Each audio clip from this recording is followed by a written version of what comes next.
দেখেন আমরা আজকে আসছিলাম আমাদের দুইটা মাহফিল। একটা মাহফিল হচ্ছে ময়মনসিংহ বিভাগের ফুলবাড়িয়া থানার চক রাধা কানাই মধ্যপাড়া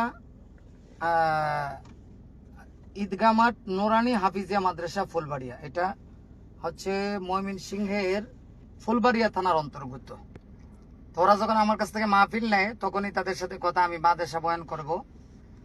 তো ওরাই ইচ্ছা করে আমাকে বলছে, যখন আলোচনা হয়েছে হুজুর হাদিয়া কেমন কি দিতে হবে। তা আমরা তো স্বাভাবিক হাদিয়া বলি যে ভাই আমরা তো হাদিয়া বলি না, তবে আমাদেরকে এরকম দেয় 30 দেয়, যার কাছ থেকে যেরকম নিতে পারে আপনারা কি দিবেন। তো ওরা বলতেছে হুজুর আপনার যেহেতু আরেকটা প্রোগ্রাম আছে তাহলে আমরা আপনাকে 20,000 টাকা দিব, আমাদের এখানে যেহেতু বাদ এসে বয়ান করবেন আপনার মূল প্রোগ্রামে তো আছেই। আচ্ছা ঠিক আছে ভাই। বলছে যে হুজুর কথার মধ্যে কোনো হেরফের হবে না, কোনো ঝামেলা হবে না, ইনশাল্লাহ আমরা ওয়াদা করলাম আমরা স্বেচ্ছায় খুশি হইয়া আপনাকে 20,000 টাকা দিব। আচ্ছা ভালো কথা। আমি ভালো বয়ানও করলাম আলহামদুলিল্লাহ। আসার পরে হইলেও মাঠ পরিপূর্ণ জমে গেল অল্প সময়। দেখেন তো আমি আগেই ওরা জানে যে আমি বয়ান করে আরেক জায়গায় যাব, খুব তাড়াহুড়া। তো আমি চলে আসব। তো হঠাৎ করে দেখি যিনি মাদ্রাসার মোহতামিম প্লাস আমার সঙ্গে যিনি কথা বলছেন ওই দুইজন ব্যক্তি আমার কাছে নাই। আরেকজন লোক আসলো।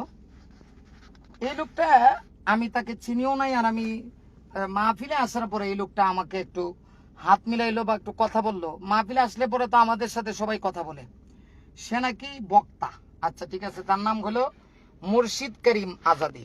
আচ্ছা ময়মনসিংহের হয়তো বা কি স্থানীয় কোনো বক্তা টক্তা হবে, এরকম ছোটখাটো বক্তা থাকে না এরকম। আচ্ছা যাই হোক, তো উনি আসলো, হুজুর মানুষ, আমার সঙ্গে কথা বললো, ভাই আপনাকে খুব মহব্বত করি, ভালোবাসি। এইটা স্বাভাবিক। অনেকে বলে যে আমরা মাহফিলে গেলে অনেকে বলে হুজুর আমরা আপনাকে ইউটিউবে দেখি, হ্যাঁ ইউটিউবে বয়ান শুনে, এটা সবার বেলায় সবাইকে বলে। আলহামদুলিল্লাহ, এটা তো ভালো জিনিস, ভালো কথা। এখন থেকে যখন টাকা দিবে ওই লোকটা আসছে কামনিয়া।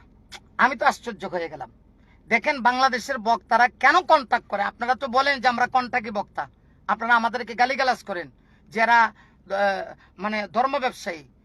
এই যে সুদূর সেই ঢাকা থেকে এত কষ্ট করে আসলাম, মানে জোহরের পরে সে আমাকে বাসায় 1 সেকেন্ড থাকতে দিল না। হুজুর তাড়াতাড়ি আসেন, আপনি মাগরিবের পরে এখানে আসবেন, না আসলে আমরা শান্তি পাবো না, আমাদের মন শান্তি আসবে না। এবং সারা দিনে অনবরত ফোন দেওয়া, মাগরিবের পর থেকে হুজুর কোথায় আছেন, কেমনে আছেন, তাড়াতাড়ি আসেন হুজুর। আসার পরে আমি খানাটা পর্যন্ত খাই নাই, কারণ খানা খাইলে আমি কথা বলতে পারি না। মাইকের অবস্থা খুব খারাপ, মানে এটা খারাপ কি আপনাকে কি বলবো। মাহফিল ময়মনসিংহ, ওরা মাইক আনছে টাঙ্গাইল থেকে। আচ্ছা কথা বললাম, মাশাল্লাহ বেশ বড় মাহফিল, অনেক বড় মাহফিল। যখন স্টেজে উঠলাম তেমন লোক ছিল না, মুহূর্তের ভিতরে লোক জমা হয়ে গেল।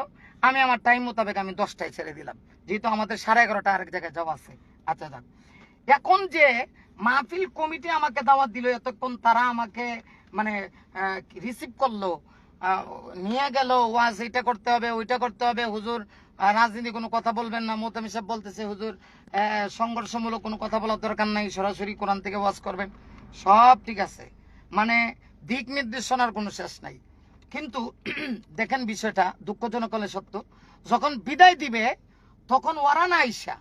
ময়মনসিংহে তো আরো অনেক মাহফিল করছি, এরকম ঘটনা আর ঘটে নাই। বলবো না যে সবাই খারাপ, আমার আরো মাহফিল আছে, মানে কি নভেম্বর মাসে অন্তত 20 থেকে 25টা মাহফিল বৃহত্তর জামালপুরে আছে, ময়মনসিংহে আছে। ডিসেম্বরে তো অন্তত 20 দিন হবে সেটা আমাদের প্রোগ্রাম, ইউটিউবের মাধ্যমে যেহেতু আমরা মাহফিল নিয়ে নেই। আচ্ছা যাক, এখন দেখেন আমার সাথে কথা ছিল 20,000 টাকা, ওরা স্বেচ্ছায় নিজে বলছে। আমাকে কামটা যখন ধরাই দিল, দেখেন এই যে মাদ্রাসার নাম হলো চকরা ঢাকা নাই মধ্যপাড়া ঈদগাহ মাঠ নুরানি হাফিজে মাদ্রাসা ফুলবাড়িয়া ময়মনসিংহ। ফুলবাড়িয়া মানে পশু হাসপাতাল মোড় থেকে সামান্য একটু ভিতরে 2 কিলো, সবকিছু ঠিক আছে রাস্তার পাশে। কিন্তু হাদিয়া যখন ধরাই দিল, কত বড় মিথ্যাবাজ। ওই লোকটা মাঝখানে আসলো। আমি বললাম যে ভাই হাদিয়া কি ঠিক আছে, কথা যা বলছিল, হ্যাঁ ঠিক আছে, আপনার লগে 20 ছিল না, এখানে 20 আছে। ইন্না লিল্লাহি ওয়া ইন্না ইলাইহি রাজিউন। দেখেন 20 আছে বলছে, তো স্বাভাবিক তো আমাদের আরেকটা মাহফিল আছে, আমরা চলে যাব। যখন আমরা গণলাম, এই যে দেখেন 2 3 4 5 6 7 8 9 10 11 12 13 14 15,000 দেওয়া।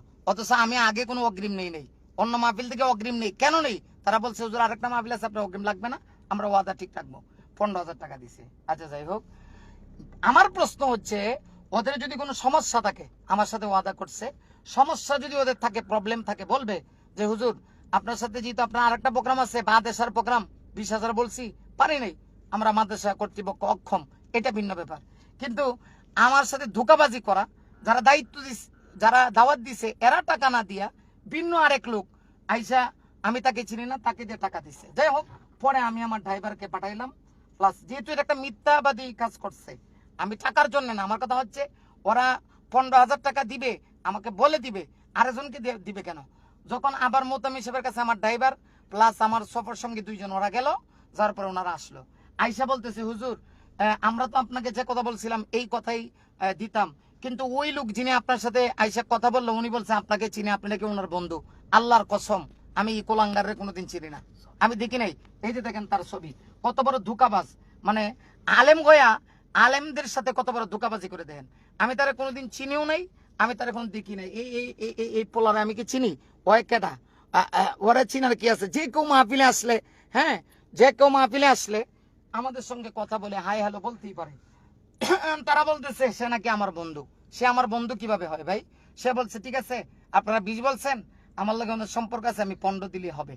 আচ্ছা ঠিক আছে, সে এইটাও যদি করতো, এরা বলতেছে রে মাহফিল কর্তৃপক্ষের কথা। কিন্তু এখানে একটা বিষয়, যখন টাকাটা দেয়, আরেকটা ছেলে ছিল, ওই যখন আমার কাছে টাকা দেয়, আমি যখন বলছি ভাই কথা ঠিক আছে, কহা, ওই আবার ওরা জিজ্ঞেস করছে যে ভাই কথা ঠিক আছে, সেও বলে হ, তাহলে তো অবশ্যই ওর সাথে ওর লিঙ্ক আছে। আচ্ছা যাই হোক, যখন মাদ্রাসার মুহদ্দমি সাহেবকে আনা হইলো, উনি বলতেছে আমার নাকি তার সাথে বন্ধুত্ব আছে, এজন্য সে কম্পালসারি দিতেছে। আমি বললাম না ভাই, প্রোগ্রাম তো সে নেয় নাই, যে কেউ আমাদের সাথে এসে বলতে পারে যে আমি আপনার ফ্যান, আমি আপনাকে পছন্দ করি, আমি আপনার ইউটিউব ভিডিও দেখি, আপনাকে ভালোবাসি।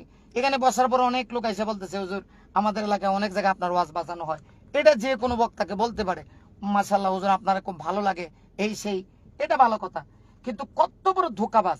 পরে যখন ওনাদেরকে আনা হইলো মাদ্রাসার, দেখেন এই মাদ্রাসার মুহতামিম সাহেব চক রাধা কানাই মধ্যপাড়া ঈদগাহ মাঠ নুরানি মাদ্রাসা। এখন যখন আনা হইলো, উনি মানে বলতেছে না আমরা তো আপনাকে দিতে চাইছিলাম, সামনে আইছি না। উনি বলছে আপনার পরিচিত। আমি তো কসম করে বলবো আমি ওই লোককে আগে দেখছি কিনা আমি জানি না, সে আমার সাথে কোনো মাহফিল করছে কিনা তাও আমি জানি না। আচ্ছা যাই হোক, এখন ওনারা বলতেছে এই জন্য কম দিছি, তাহলে ঠিক আছে।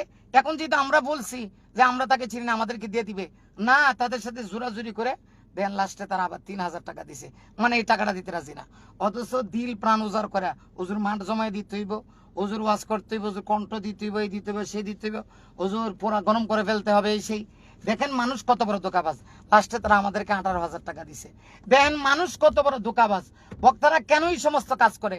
আপনারা তো আমাদেরকে বলেন যে আমরা কন্টাকি, আমরা এই আমরা সেই, এই ঢাকা থেকে 200-250 কিলোমিটার মাইরে আইসা একেবারে খানা না খায়া 1.5 ঘন্টা চিল্লায় ওয়াজ করার পরে যে কথা বলে, এই কথা যদি লঙ্ঘ করে তাদের সাথে কি করা দরকার?